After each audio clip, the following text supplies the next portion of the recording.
Diego, na-mention mo na rin si Baby. Si Baby, na-mention mo na rin. Gano'n ka ka-inspire ngayon magtrabaho? In the first week of May, I am doing 5 back-to-back rackets just to afford her birthday party. Not saying that I can't afford it, but you know, money out is still money out. Pandagdag lang. Because hindi ko akalain na ang first birthday niya ay gagastos din pala ako parang higit 1 tibuna pala. So, ayun, you know, I'm doing everything in my power to be able to... I've said so much I really promised so much and I can't go back on my promises. So, I want to be able to provide. And even though sinasabi ko na hindi naman niya maaalala yung first birthday niya, ang laging sinasabi ng nanay ng baby ko ay, pero tayo, maaalala natin to. So, wala akong takas.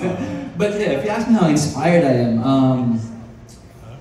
you know, this is our first choice of career, diba? You guys, this is why we're here today. Kami naman showbiz, but I'm starting to think about branching out already. You know, for 29 next month.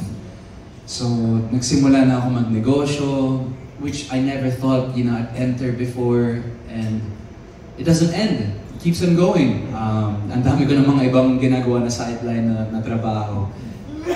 I once, when Alexis was still pregnant, I asked a friend of mine, brother, magkano gastos mo nung nagka-baby kayo?